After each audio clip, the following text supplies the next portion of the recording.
విషయంగా పూర్తిగా చెప్పాలనుకుంటున్నాను.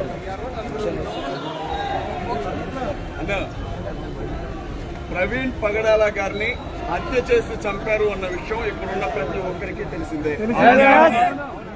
దీనిని ఎంత మసిబూసి మారేడుకాయ చేయాలనుకున్నా అది ప్రజలందరికీ తెలిసిన వాస్తవం.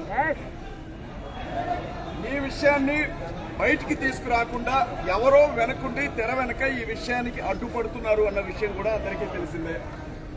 చిన్న ఇన్సిడెంట్ జరిగితేనే హోమ్ మినిస్టర్లు వస్తారు, చిన్న ఇన్సిడెంట్ జరిగితేనే స్థానిక శాసనసభ్యులు వస్తారు, చిన్న ఇన్సిడెంట్ జరిగితేనే ఎంపీలు బయలుదేరి వస్తారు. ఇక్కడ క్రైస్తవ్యానికి గొంతుగా ఉండే ఒక వ్యక్తి గొంతునే నరికి చంపినటువంటి పరిస్థితి ఉన్నా ప్రజాప్రతినిధులు ఎవరు ఇంతవరకు ఇక్కడికి రాకపోవడం వెనక వారికి ఉన్న ఆంతర్యం ఏంటని నేను అడుగుతా ఉన్నా. క్రైస్తవులకు ఏ విధమైన రక్షణ ఉండదా? క్రైస్తవులను ఎవరైనా చంపొచ్చా అని చెప్పి నేను సూటిగా అడుగుతా ఉన్నా. ఇది ఒక విషయం. రెండవది, కొన్ని రోజుల క్రితం అంటే ప్రవీణ్ పగడాల గారు చనిపోవడానికి కొన్ని రోజుల క్రితం ఆయన గురించి మీకు ఒక విషయం చెప్పాలి.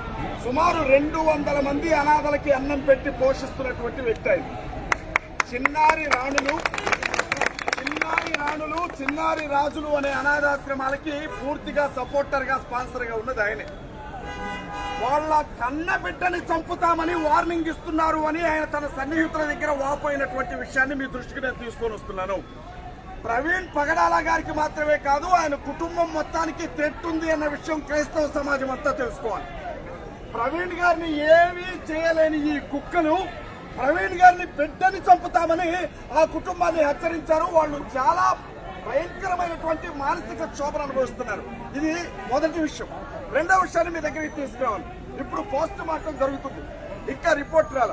కానీ మనకున్న అత్యంత విశ్వసనీయ వర్గాల సమాచారం ప్రకారంగా ప్రవీణ్ పగడాల గారికి అసలు తాగే అలవాటు లేదు. దయచేసి చెప్తున్నాను, ఏ క్రైస్తవ పాస్టర్ కూడా మందు తాగడు. కానీ పోస్ట్ మార్టంలో ఈయన మందు తాగి బండి డ్రైవ్ చేయడం వల్లే కింద పడిపోయాడు అన్న రిపోర్ట్ రాబోతుందని ముందుగానే విషయం వార్త హల్చల్ చేస్తా ఉంది. ఒకవేళ నేను పోస్ట్ మార్టం కాకముందే చెప్తున్నాను, అలాంటి రిపోర్టే వచ్చిందా తప్పుడు రిపోర్ట్ ని బయటికి తీసుకొచ్చారు అని నమ్మాల్సి ఉంటుంది. ఎట్టి పరిస్థితుల్లో పోస్ట్ మార్టంలో ఆయన మందు తాగి డ్రైవ్ చేశాడు, అందుకే కింద పడిపోయాడు అంటే మాకున్న సమాచారం ఏంటంటే ఆ మనిషిని ఎవరైతే చంపారని మనం భావిస్తున్నామో చావు బ్రతుకుల్లో ఉన్నప్పుడు అతనికి మందు తాగించారు అన్నది కూడా చాలా విస్తృతంగా స్ప్రెడ్ అవుతున్నటువంటి వార్త. కాబట్టి ఎట్టి పరిస్థితుల్లో కూడా దీన్ని పక్కదారి పట్టించి మనల్ని గొర్రెలను చేయాలని చూస్తే మాత్రం చూసుకుంటూ ఊరుకునేది లేదు. ఇవాళ ప్రవీణ్ గారి కుటుంబమే కాదు, 2 తెలుగు రాష్ట్రాల క్రైస్తవులందరూ ఈగర్లీ వెయిట్ చేస్తున్నారు ఏం జరిగిందో అన్న విషయం తెలియాలి అని. పోలీస్ డిపార్ట్మెంట్ ని మనం నమ్ముతున్నాం, పూర్తిగా నమ్ముతున్నాం, వారి అధికారానికి లోబడుతున్నాం. అంత మాత్రాన మేమేం చెబితే అదే వింటారు అని అనుకుంటే మాత్రం పొరపాటు. ఇవాళ పోస్ట్ మార్టం కూడా చేయకుండానే ఈ బాడీని తీసుకొని వెళ్లిపోమని కొంతమంది పోలీసులు వారి కుటుంబ సభ్యులకు ఫోన్ చేశారు అని అత్యంత విశ్వసనీయ సమాచారం మా దగ్గర ఉంది. రాత్రే తీసుకెళ్లమన్నారు అని. అసలు ఏం జరుగుతుందో విషయం అంతా బయటికి రావాలా? ఒకవేళ ఇంత జరిగిన తర్వాత స్పష్టంగా అది మాట్లాడి చూసిన తర్వాత కూడా ఇది యాక్సిడెంటే అన్నారు అంటే మాత్రం ఎవరెవరికి ఎంతెంత సంచులు ముట్టాయో లెక్క తెచ్చే వరకు ఎక్కడి నుంచి కదిలేదు స్పష్టంగా చెప్పదలుచుకున్నా. మరికొద్ది సేపట్లోనే పోస్ట్ మార్టం రిపోర్ట్ వస్తుంది. రిపోర్ట్ వచ్చిన తర్వాత అన్ని వివరాలు కూడా నేను చెప్తా ఉన్నా. ఈ ఏప్రిల్ నెలలోనే ప్రవీణ్ అన్న వాళ్ళ బిడ్డను తీసుకుని అమెరికా వెళ్లిపోవాలనుకున్నాడు. ఎందుకంటే ఆవిడ్ని చంపుతానన్న బెదిరింపులు ఉన్నాయి. ఆయన బిడ్డ గురించి చాలా మొదలుపడుతున్న సమయంలోనే ఆయన చంపేశారు. కుటుంబం చాలా ఒత్తిడిలో ఉంది. నేను చెప్తున్నా, తెలుగుదేశం పార్టీకి సంబంధించిన ఒక కీలకమైన వ్యక్తి ఆంధ్ర నుంచి ఇది కేవలం యాక్సిడెంటే. ఈ శవాన్ని ఇక్కడ మీరు ముక్కలుగా కోస్తారు వీళ్ళు పోస్ట్ మార్టం చేస్తే, ఏ ఇబ్బంది లేకుండా తీసుకెళ్లిపోండి అని చెప్పి ఆ ఫ్యామిలీని ఇబ్బంది పెట్టాడు. అతనికి అంత అవసరం ఏమొచ్చింది అని చెప్పి నేను అడుగుతా ఉన్నా. ఇవాళ నిజాలు బయటికి రాకుండా అడ్డుకుంటున్నా నా కొడుకు ఎవరో బయటికి రావాలి. ఈ మృతి వెనుకున్న ప్రతి నిజం కూడా బయటికి రావాలి. పోలీస్ ట్యాక్స్ ఏం చేస్తున్నాయి? ఆ చనిపోయినటువంటి చోట ఇంతవరకు పంచనామా జరిగిందా లేదా? చనిపోయిన మనిషి మీద బుల్లెట్ బైక్ ఎలా ఉంటుంది? ఆ బైక్ ని పక్కకు తీసింది ఎవరు? ఆయన కొట్టిన కర్రలను ఏం చేశారు? అన్ని వివరాలు కూడా బయటికి రావాల్సింది ఉంది. కాబట్టి సంయమనం పాటించండి. పోస్ట్ మార్టం రిపోర్ట్ వచ్చిన తర్వాత ఏం చేయాలో ఒక నిర్ణయం తీసుకున్నాం. మీ అందరికీ వందనాలు. క్రైస్తవులకు న్యాయం జరగాలి. న్యాయం జరగాలి.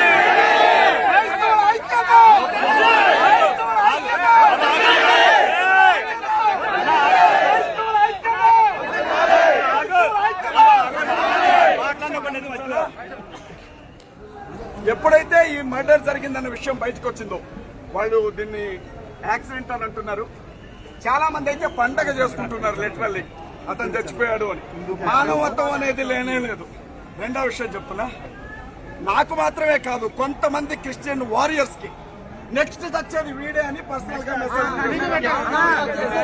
నాట్ ఓన్లీ అజయ్ అన్న వదిలేయండి. నా ఒంటి మీద ఒక్క చేయబడితే 2 చేతులు నరుకుతారు మా వాళ్ళు. నేను వెనకపోయే రకం కాదు. వినండి, నాకు మాత్రమే కాదు వీకేఆర్ గారికి కావచ్చు, క్రైస్తవ్యం కోసం కొట్లాడుతున్న పెద్ద పెద్ద నాయకుల్ని చంపుతారని బెదిరింపులు చేస్తున్నారు. ఇప్పటికే ప్రవీణ్ పగడాల గారిని పోగొట్టుకుని శోక సముద్రంలో మునుగున్న మేము క్రైస్తవ నాయకుల్లో ఏ ఒక్కరి ఒంటి మీద గీత పడ్డా ఇది ఆంధ్రానా లేకపోతే ఇది అగ్నిగుండమా అనే పరిస్థితులు చూడాల్సి ఉంటుంది ఈ రాష్ట్ర ప్రజలు.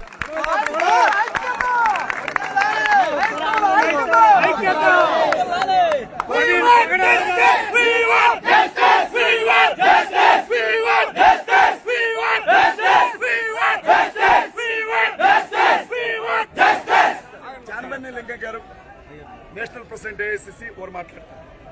ఇది 100కి 100 పాళ్ళు ఇది హత్య, నో డౌట్ ఎట్ ఆల్. ఒకటి ఏంటంటే దేశవ్యాప్తంగా ప్రపంచవ్యాప్తంగా క్రైస్తవులంటే కుడి చెంప కొడితే ఎడం చెంప చూపించే వాళ్ళగా కనపడుతున్నారు. ఒకటి గుర్తుపెట్టుకోండి, అక్కడ ఒక ప్రార్థన చేసే గుంపు ఉంది, ప్రార్థన చేసే గుంపులు ఉన్నాయి, యుద్ధం చేసే గుంపులు కూడా ఉన్నాయి. ఇటువంటి దుస్సంఘటనలను ఉపేక్షించేది లేనే లేదు. చంద్రబాబు విషయం గుర్తుపెట్టుకోవాలి. ఇక్కడ తెలంగాణ రాష్ట్రం నుండి ఇచ్చిన ప్రవీణ్ కుమార్ అని చెప్పి ఇక్కడ జరగవలసిన కార్యక్రమాలు ఏవైతే ఉన్నాయో వాటిని దాచిపెట్టడానికి ప్రయత్నం చేస్తే సపోర్ట్ తెలంగాణ నుంచి కూడా తీసుకురావాల్సి వస్తుంది. ఇంకా వాటి గుర్తుపెట్టుకోండి, ఈ విషయంలో క్రైస్తవులు చేతగాని వారు కాదని నిరూపిస్తాం. ఎంతవరకైనా తెగించడానికి రాష్ట్ర వ్యాప్తంగా క్రైస్తవులందరూ కూడా ఉద్యమించడానికి సిద్ధంగా ఉన్నాం. ప్రధాన అజయ్ క్రైస్తవుల మీద ఎక్కడైతే దాడులు జరుగుతున్నాయో ఆ ప్రాంతం మీద వెళుతూ మతోన్మాదులను తిప్పి కొడుతూ ఈ వ్యక్తులు కూడా చంపుతామని చెప్పి బెదిరిస్తా ఉంటున్నారు. మీ ఒడతూపులకి చంతకాలు రాలేవు. మేము ఒక్కసారి కన్నెర్ర చేస్తే కబడతారు. మీరెక్కడుంటారో ఆలోచన చేయండి. మా బైబిల్ అది నేర్పించలా, మా బైబిల్ నేర్పించలా. ఒక్క క్షణం బైబిల్ పక్కన పెడితే ఓతకొస్తాగిన్నా కొడకల్లా. మేము చట్టాలను గౌరవిస్తున్నాం, చట్టాలకు లోపడ్డాం. మమ్మల్ని కలకొద్దు. జరగాలి.